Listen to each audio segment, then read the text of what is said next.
Good morning, नमस्कार, राम राम, सत श्री अकाल, अस्सलाम वालेकुम। What ever you feel connected with. मैं राजीव कुमार पीटीसी चंदवाड़ा से द्वितीय वर्ष का छात्र क्रमांक 5।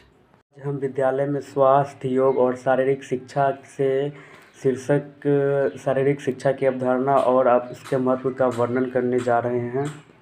शारीरिक शिक्षा का तात्पर्य उन सभी प्रक्रियाओं से है जो मनुष्य के शारीरिक विकास या उसके कार्यों को समुचित ढंग से संपादन करने में सहायक होती है। वर्तमान समय में शारीरिक शिक्षा के कार्यक्रम के अंतर्गत विभिन्न प्रकार के व्यायाम, खेलकूद, वाद विवाद, मनोरंजन इसको करवाया जाता है। शिक्षा से मानसिक शक्ति का विकास होता है, सौंदर्य में वृद्धि होती है।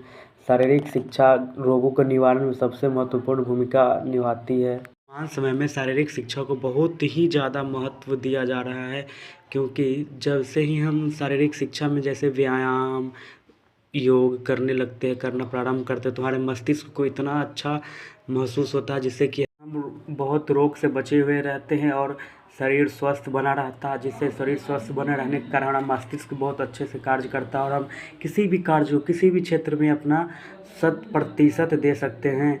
अतः स्पष्ट है कि हमारे लिए शारीरिक शिक्षा का होना बहुत ज़रूरी है। और शारीरिक शिक्षा शुरू से ही, यदि प्रारंभिक शिक्षा से ही अगर शारीरिक शिक्षा की शिक्षा दी जाए बच्चों को, तो वे भी शारीरिक शिक्षा के प्रति बहुत ही सजग रहेंगे और रोग से बचे रहेंगे।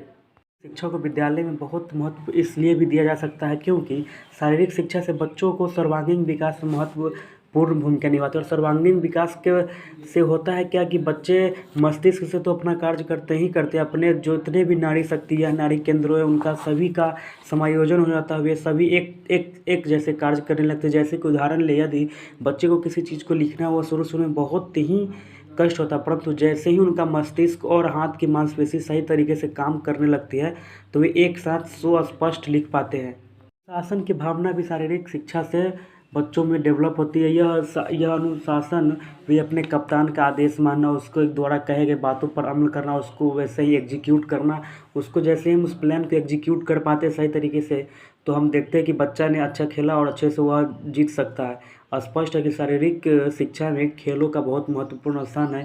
शारीरिक खेलों से होगा कि बच्चे स्पष्ट रूप से कप्तान के बात मानेंगे, उसके ऊपर अमल करेंगे। तो शारीरिक शिक्षा के बारे में बताने में हम लोगों को सबसे पहले सबसे अधिक यदि बल दिया जाए तो उन्हें मन को शांत रखने और किसी भी चीज़ को धीरज से करने में भी समझा सकते हैं। जैसे कि यदि बालक किसी भी कार्य को कर रहा है तो वह यदि हड़बड़ा करके करता है तो बहुत गलत काम कर देता है, परंतु जैसे ही उसको धीरज शांति से वह किसी भी कार्य को करना प्रारंभ करता है तो वो आसानी से कर सकता है। इससे स्पष्ट है कि शारीरिक शिक्षा हमारे लिए बच्चों को भी या फिर हम अब अपने दैनिक जीवन में अपनाते हैं तो उससे हमारा सर्वांगीण विकास होगा, मानसिक विकास होगा, मानसिक तनाव अलग होगा, हम अच्छे तरीके से रह सकते हैं, हमारा स्वास्थ्य अच्छा होगा इत्यादि।